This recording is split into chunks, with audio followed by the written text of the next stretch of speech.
Pending స్కాలర్షిప్ల కోసం విద్యార్థులు పోరుబాట పట్టారు. తమ సమస్యలు వెంటనే పరిష్కరించాలని డిమాండ్ చేస్తూ ఇందిరా పార్కులో ధర్నా నిర్వహిస్తున్నారు. ప్రస్తుతం దాసోజీ శ్రవణ్ మాట్లాడుతున్నారు. ఇప్పుడు లైవ్ చూద్దాం.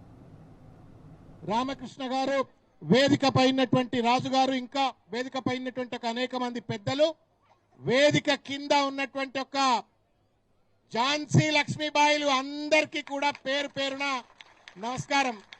మీరు ఝాన్సీ లక్ష్మీబాయిలేనా? గట్టిగా నాలా ఆకలి అవుతుందా? రాణి రుద్రమదేవిలేనా? గట్టిగా చేతులు లేపు. రాణి రుద్రమాయిలు అంటారు. ఓ వండర్ఫుల్ వండర్ఫుల్ వండర్ఫుల్. మనం పని చేద్దాం. మరి ఝాన్సీ లక్ష్మీబాయి లక్షణము, రాణి రుద్రమదేవి లక్షణం చూపెట్టాలి. మరి చూపెడితేనే ప్రభుత్వాలు ఉంటాయి. మనిషికో మాట, గొడ్డుకో దెబ్బ. మరి గొడ్డుకో దెబ్బ లేక ఒక బలమైన మాట వినిపిద్దామా? చాలా wonderful. Revanth Reddy fee reimbursement ఎప్పుడు ఇస్తాం? రేవంత్ రెడ్డి ఫీ రియంబర్స్మెంట్ అంటే ఎప్పుడు ఇస్తామని అనాలా? ఆయన కాడ వినబడాలా? చెవులు గూబిలు ఉన్నది వినబడాలి ఆయనకు. ఓకేనా? మరి Revanth Reddy fee reimbursement, Revanth Reddy fee reimbursement, Revanth Reddy fee reimbursement, Revanth Reddy fee reimbursement. చాలా బాధ కలిగించేటువంటి ఒక అంశం. ఒక కాంగ్రెస్ పార్టీకి ముఖ్యమంత్రిగా ఉంటూ కాంగ్రెస్ పార్టీ ప్రవేశపెట్టినటువంటి ఒక పథకాన్ని తుంగలో దొక్కి వాళ్ళ వేల కోట్ల రూపాయలు వాళ్ళ బకాయి పెట్టడం వల్ల కళాశాలల్లో చదువుకోవాల్సినటువంటి ఒక విద్యార్థులు ఇవాళ రోడ్ల మీదకి వచ్చి ఇందిరా పార్క్ దగ్గర ధర్నా చేయవలసిన పరిస్థితి ఏర్పడ్డది. ఈ పథకాన్ని రాజశేఖర రెడ్డి గారు ప్రవేశపెట్టినప్పుడు మా కృష్ణన్న ప్రోద్బలం ఎంతో ఉంది. దాంట్లో దీక్షలు చేసిండ్రు. పిల్లలకు అండగా ఉండాలా అని చెప్పని, పిల్లలకు ఉపయోగపడుతుంది, విద్య చదువుకున్నట్టుంటేనే దేశం అభివృద్ధి చెందుతుంది, రాష్ట్రం అభివృద్ధి చెందుతుంది, మన జాతులు అభివృద్ధి చెందుతాయి అని చెప్పని అన్న పెద్ద ఎత్తున ఆ రోజు ప్రభుత్వంలో ఉన్నటువంటి ఒక రాజశేఖర రెడ్డి గారిని, మంత్రివర్గాన్ని ఒప్పించి ఈ పథకాన్ని ప్రవేశపెట్టడంలో మన కృష్ణన్న పాత్ర ఎంతో గొప్పది. అట్లా వచ్చినటువంటి ఒక పథకం ఇది. ఈ పథకం రాజశేఖర రెడ్డి గారు పోయినరు, తర్వాత కాంగ్రెస్ పార్టీ ముఖ్యమంత్రులు, సరే కొంత లేట్ అయినా ఆలస్యమైనా ఫీ రియంబర్స్మెంట్ ఎప్పుడు కాకపోతే అప్పుడు కృష్ణన్న రోడ్డు మీదకి వచ్చేది, ధర్నా చేసేది, మళ్ళా ఫీ రియంబర్స్మెంట్ బకాయిలు చెల్లించేది. అట్లా సజావుగా కొనసాగుతూ వచ్చింది. ముఖ్యమంత్రిగా కేసీఆర్ గారు తెలంగాణ వచ్చిన తర్వాత అధికారంలోకి వచ్చిన తర్వాత అది కాంగ్రెస్ ప్రభుత్వాన్ని, గత ప్రభుత్వంది కదా అని చెప్పని పథకాన్ని బంద్ పెట్టాలి. అసెంబ్లీ సాక్షిగా చెప్పిండు కేసీఆర్ గారు. గత ప్రభుత్వం ప్రవేశపెట్టినప్పటికీ కూడా ఇది ఒక ఔదార్యమైనటువంటి ఒక పథకం, దేశ నిర్మాణానికి, తెలంగాణ నిర్మాణానికి ఉపయోగపడే పథకం కాబట్టి ఈ పథకాన్ని నేను యథాతథిగా కొనసాగిస్తా అని చెప్పని ఏ రకమైనటువంటి ఒక ఇబ్బంది లేకుండా ఫీ రియంబర్స్మెంట్ పథకాన్ని 9 సంవత్సరాల పాటు కేసీఆర్ గారు కొనసాగించారు. అనేక వాగ్దానాలు రేవంత్ రెడ్డి గారి ప్రభుత్వం చేసింది. నేను మీకు ఒక్కసారి, మీరంతా చదువుకున్న పిల్లలు, నేను ఇంతకుముందు సింధుతో పిలిచి మాట్లాడిన, ఏమనిపిస్తుందంటే బాధ అవుతున్నది. కాలేజ్ యజమాన్యం వచ్చి నువ్వు ఫీజు కట్టవా, వాళ్ళు ఇస్తలేరు, నువ్వేమైనా చేసి తీసుకురాపో అని చెప్పని నా మీద ఒత్తిడి పెడుతున్నారు అని చెప్పని సింధు చెప్తే, సింధు లెక్క నాకు తెలిసి అన్ని కాలేజీలలో కూడా మిమ్మల్ని ఇట్లా ఇబ్బంది పెడుతుండొచ్చు. ఒక ఆత్మన్యూనతా భావం, ఫీజు కట్టలేము, ఇండ్లలో పోయి ఒత్తిడి పెట్టలేము, ప్రభుత్వం ఇయ్యదు, ఎవరికి చెప్పుకోవాలనో తెలియకుండా ఇవాళ ఒక మానసిక వేదనకు ఇవాళ బహుజన బిడ్డలు, బీసీ బిడ్డలు ఇవాళ ఆత్మన్యూనతా భావానికి ఇవాళ గురవుతున్నట్టు ఒక పరిస్థితి. నేను కొన్ని డేటా, మీరు చదువుకున్న పిల్లలు, అందరికీ ఓటెక్ ఉందా? ఓటెక్ అందరికి ఉందా? ఓటెక్ మీకు అయినా తెలుసుకోవాలి, ఎందుకంటే భవిష్యత్తులో వచ్చే ఎన్నికలన్నా ఓటేస్తారు. ఎట్లా ఇవాళ పాలక వర్గం మనని మోసం చేస్తుంది అన్నట్టు ఒక విషయాన్ని దయచేసి చెప్పాలని చెప్పి నేను తెలియజేస్తా ఉన్నాను.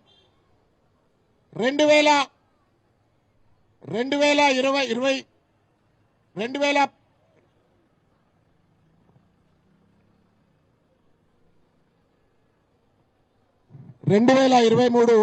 బడ్జెట్ లో విద్యకు కేటాయించిన percentage of the budget, I want you to know because all of your educated people, 10.4%. ఇది మన తెలంగాణలో మనకు కేటాయించిన బడ్జెట్ 10.4. ఇది 22-23 బడ్జెట్ లో. నేషనల్ యావరేజ్ ఎంత ఉంది? 14.8%. ఇది 22-23. 23-24 వచ్చేటప్పటికి తెలంగాణ ప్రభుత్వం కేటాయించిన బడ్జెట్ పర్సెంటేజ్ 7.6%. మళ్ళా నేషనల్ యావరేజ్ ఎంత ఉంది? 14.7%. 23-24 వస్తేప్పటికి 9.2, మళ్ళా నేషనల్ యావరేజ్ అదే విధంగా 14%, మళ్ళా 24-25కి వచ్చేటప్పటికి అది కాస్త 8.6 అయింది. National average 14.8. నేను చెప్పొచ్చేది ఏంటి అంటే అనేక రకాలైనటువంటి ఒక వాగ్దానాలు చేసి మసిబూసి మారేడుకాయలు చేసినట్టుగా చెట్ల మీద ఇస్తార్లు గుట్టినట్టుగా మనకు వాగ్దానం చేసి అధికారంలోకి వచ్చిన రేవంత్ రెడ్డి గారి ప్రభుత్వం విద్యకు నేను పెద్దపీట వేస్తా అని చెప్పని విద్యాశాఖ కుర్చీలో మంత్రిగా కూర్చొని వాళ్ళ విద్యార్థుల పాలిట శాపంగా మారి national average of budget is 14.5% or 15%. Telangana budget ఏమో 8%. ఎవడబ్బ సొమ్ము, ఎందుకు నువ్వు విద్య కోసం డబ్బులు కేటాయిస్తలేవు? నువ్వు డబ్బులు కేటాయించిన చేతగానటువంటి వాడి విద్యాశాఖ మంత్రిగా ఉండేటువంటి నైతిక అర్హత ఉందా రేవంత్ రెడ్డి అని చెప్పని గల్లాలు బట్టి మనం అందరినీ అడగవలసిన పరిస్థితి ఉందని చెప్పి నేను కోరుతా ఉన్నాను. మీకేం పని? కళాశాలలో కూర్చొని బీఎస్సీలు, బీకామ్లు, కంప్యూటర్ సైన్స్లు చదువుకొని ల్యాబొరేటరీలో ఎక్స్పెరిమెంట్లు చేసి దేశ నిర్మాణం కోసం కొట్లాడేటువంటి ఒక భావి భారత నిర్మాణం కోసం పనిచేసేటువంటి ఒక బిడ్డలు మీరు ఇవాళ ఇందిరా పార్క్ దగ్గర వచ్చి నాకు ఫీజు అని చెప్పని అడగాలనా? సిగ్గుండాలి ఈ ప్రభుత్వానికి. ఎప్పుడెప్పుడైతే ప్రభుత్వం విద్యార్థులను రోడ్లపై తీసుకొచ్చి కనీసం ఫీజు, నువ్వేం ఉద్యోగం కోసం అడగట్లే, ఫీజు కడతా అన్నావు, నువ్వు అన్న ప్రామిస్ అమలు చేయకపోతే వీళ్ళకి అధికారంలో ఉండేటువంటి నైతిక అర్హత ఉందా అని చెప్పి నేను మాట్లాడుతా ఉన్నాను. అనేక వాగ్దానాలు చేస్తున్నారు, మీరు గుర్తు చేసుకోవాలా. ప్రతి కాలేజ్ గోయింగ్ స్టూడెంట్ 5 లక్షల రూపాయలు విద్యా భరోసా కార్డు ఇస్తామన్నారు. మీకు గుర్తుందో లేదో నాకు తెలియదు. మీరు కంప్యూటర్ చూస్తారు కదా, మొబైల్లో చూస్తారు కదా, గూగుల్లో కొట్రి. What was the promise of Revanth Reddy during 2023 elections for all college going students? అంటే 5 లక్షల రూపాయల విద్యా భరోసా కార్డు ఇస్తాడు. ఎవరికన్నా ఇచ్చిండా అమ్మా? ఎవరికన్నా ఇచ్చిండా? గట్టిగా చెప్పి ఇచ్చిండ్రా? మరి సిగ్గుందా రేవంత్ రెడ్డికి? సిగ్గుందా రేవంత్ రెడ్డికి? సిగ్గుందా రేవంత్ రెడ్డికి? మోసం చేసినట్టేనా రేవంత్ రెడ్డి? మోసం చేసినట్టేనా రేవంత్ రెడ్డి? నేను ఒక రాజకీయ నాయకుడిగా మాట్లాడతలా, నేను ఒక బీసీ బిడ్డనే. ఆ స్కూటీలు ఇస్తా అన్నాడు, ఇంకా చాలా ముచ్చట్లున్నాయి. కాళేశ్వరాలకు పోయి ఆడపిల్లలకు స్కూటీలు ఇస్తా అన్నాడు, ల్యాప్టాప్స్ ఇస్తా అన్నాడు, ఏమేమో చెప్పిండు, చెట్ల మీద ఇస్తాను కుట్టినట్టే చెప్పిండు. సిగ్గు ఎక్కువ లేదు విద్యాశాఖ మంత్రిగా కూర్చొని వాళ్ళ బడ్జెట్ కేటాయింపుల్లో ఘాట, పిల్లలకు ఇచ్చిన వాగ్దానాల్లో ఘాట, ఫీ రియంబర్స్మెంట్ లో ఘాట, అన్నిటికీ ఘాట. ఇంతకుముందు రామకృష్ణ చెప్పిండు, మూసీకి 1,00,000 కోట్ల రూపాయల డబ్బులున్నాయి. రేవంత్ రెడ్డి పొద్దున్న లేస్తే చార్టర్ ఫ్లైట్ వేసుకొని ఢిల్లీకి 100 సార్లు తిరగడానికి డబ్బులున్నాయి. కానీ పేద పిల్లలకు డబ్బులు ఇవ్వడానికి మనసు ధరిస్తలేదు రేవంత్ రెడ్డికి. మానవత్వం ఉందా? దార్శనికత ఉందా? ఇక ఇంతకంటే ఎక్కువ నేను ఏం చెప్పేది లేదు రేవంత్ రెడ్డి గారు. ఈ పాపం ఈ పిల్లల గోస ఇంటేనన్నా నీకు బుద్ధి వస్తుందేమో నేను అనుకుంటున్నా. ఈ పిల్లల గోస ఇంటే బుద్ధి వస్తుంది రేవంత్ రెడ్డికి. కరడు కట్టిన మనస్తత్వంతో, ఒక వ్యాపార మనస్తత్వంతో ఆలోచిస్తూ పిల్లల జీవితాలతో ఇవాళ చెలగాటమాడుతున్నట్టుగా రేవంత్ రెడ్డి గారు కళ్ళు తెరవండి. ఈ ఫీ రియంబర్స్మెంట్ పథకాన్ని యథాతథిగా అమలు చేయాలా, ప్రతి బకాయిని ఇవ్వాలని చెప్పి నేను కోరుతా ఉన్నాను. ఇంకొక విషయం, నేను ఒక 2-3 విషయాలు మీకు చెప్తా. మీరు గురుకులాల్లో లేరు బిడ్డ, కానీ గురుకుల పిల్లలు చదువుతున్న పరిస్థితి ఇవాళ ఎంత దుర్భరంగా ఉంది అంటే, ఒకప్పుడు తెలంగాణ గురుకుల విద్యార్థులు ఎవరెస్ట్ శిఖరం ఎక్కిండ్రు, అంతర్జాతీయంగా ఉన్నటువంటి ఒక విశ్వవిద్యాలయంకి వెళ్ళి చదువుకున్నారు. ఇవాళ ఆత్మహత్యలు చేసుకుంటున్నారు. 100 మంది పైగా ఇవాళ గురుకుల విద్యార్థులు ఆత్మహత్య చేసుకున్నారు. పురుగుల పట్ల తిండి పెడతా ఉన్నారు ఈ ప్రభుత్వం. ఒక మోసపూరితంగా, బాధ్యత లేకుండా ఇవాళ ఈ ప్రభుత్వం వ్యవహరిస్తా ఉంది. అటువంటి వాళ్ళకు మీరేమో ఓటు వేయలేదంటున్నారు, కానీ వచ్చేసారి మాత్రం కర్ర కాల్చి వాత పెడతారా? కాబట్టి నేను ఇంతకంటే ఎక్కువ మాట్లాడలేదు, మాకంటే ఎక్కువ మీకు ముచ్చట్టు తెలుసు. కానీ నేను ఒకటే విషయం ఏం చెప్తున్నా అంటే, రేవంత్ రెడ్డి గారు, ఈ పిల్లలు చూడు పాపం బోసిపోయినట్టుగా వచ్చి ఇక్కడ కూర్చున్నారు, బోసిపోయిన ముఖాలు వేసుకొని ఇక్కడ కూర్చున్నారు. చిరునవ్వుతో దేశ భవిష్యత్తు కోసం కొట్లాడవలసినటువంటి ఈ తల్లులు, ఈ బిడ్డలు ఇవాళ మాకు ఫీజు ఇస్తావా ఇవ్వవా అని చెప్పని రోడ్ల మీద కూసబెట్టినావు కదా నాయన, సిగ్గుపడాయా? సంపద సృష్టించరాలేదంటున్నాడు. మీరు విన్నారా ఈ మధ్య? యూట్యూబ్ చూడరి, ఏమన్నాడు? నన్ను కోసుక తిన్నా పైసలు లేవన్నాడు. పరిపాలన చేసేవాడు, నాయకుడు అనేటవాడు ఎవడైనా సరే, మా పెద్దన్నాడు ఇక్కడ, పరిపాలన చేసేవాడు ఎవడైనా సరే, the first responsibility of any leader sitting on an important position in the government is to create the wealth. సంపద సృష్టించేటవాడే పట్వారీ పటేల్ కదా. సంపద సృష్టించలేదట ఆయన, ముఖ్యమంత్రి పదవి కావాలట, ఎంబడి డాబు కావాలా, పోలీసు వాళ్ళు కాన్వాయిలు కావాలా, పిల్లలేమో రోడ్ల మీద కూర్చోవాలా. చేతగానేటువంటి ఒక అసమర్థ ప్రభుత్వం ఇవాళ విద్యా వ్యవస్థను సర్వనాశనం చేసింది.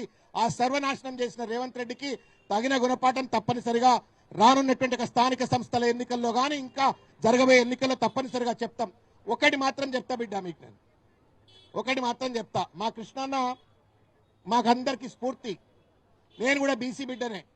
ఆయన ఎంత గొప్పోడు అంటే ఆయన ఒకప్పుడు, మరి ఇప్పుడు అన్న పనిచేస్తుందో నాకు తెలియదు, ఒకప్పుడు అన్న దగ్గర మేము ఈ హాస్టల్లో 52 అనే రూమ్ ఉంటుండే. ఇప్పుడు దాని పేరేదో పెట్టిండ్రు ఉస్మానియాలో. అప్పుడు అది E52 అని ఇప్పుడేదో పేరు పెట్టిండ్రు, పేరు మార్చిండ్రు. నేను ఆ పక్క రూమ్లో ఉంటుంటే అన్న 52లో ఉంటుండే. అయితే ఎవరన్నా పిల్లలు ఇట్లనే ఊళ్ళకి వెళ్ళొద్దురు, నాకు స్కాలర్షిప్ కావాలా, నాకు హాస్టల్ అడ్మిషన్ కావాలని పిల్లలు వద్దురు. అన్న దగ్గర లెటరేట్లు అయిపోయినాయి అనుకోరు పొరపాటునప్పుడు, అరే కాడ సిగరెట్ ముక్కున్నారు పట్టుక, సిగరెట్ డబ్బాలు ఉంటాయి కదా, పొరగాలు దాగి సిగరెట్ డబ్బాలు పడేస్తారు కదా, ఆ సిగరెట్ డబ్బాలు పట్టుకొచ్చి ఇస్తే దాన్ని చించి దానిపైన సోషల్ వెల్ఫేర్ ఆఫీసర్ రాసి పడేస్తే స్కాలర్షిప్లు వచ్చాయి ఒకప్పుడు. అట్లా కొన్ని లక్షల మంది పిల్లలు చదువుకున్నారు. అట్లా నేను అన్నం చూసి నేను ఉద్యమ నాయకుడిగా ఎదిగినటువంటి వాడిని కాబట్టి ఇవాళ అన్న చిట్టి కూడా పనిచేస్తుందో నాకు తెలియదు. ఎందుకంటే అంత దుర్మార్గమైన ప్రభుత్వం ఇవాళ ఇక్కడ ఉన్నది. కాబట్టి ఒక బీసీ బిడ్డగా మీ బాధను అర్థం చేసుకునేవాడిని, మీతో పాటు సహానుభూతి పొందగలిగినటువంటి వాడిని కాబట్టి రానున్నటువంటి ఒక అసెంబ్లీ సమావేశాలలో, కౌన్సిల్ సమావేశాలలో తప్పనిసరిగా మీ పక్షాన నేను కొట్లాడుతానని చెప్పి తెలియజేస్తూ, బిడ్డలారా మీతో పాటు మరొక్కసారి రేవంత్ రెడ్డి ఫీ రియంబర్స్మెంట్ ఎప్పుడు ఇస్తావు? Revanth Reddy fee reimbursement, Revanth Reddy fee reimbursement, Revanth Reddy fee reimbursement, Revanth Reddy fee reimbursement. జై తెలంగాణ.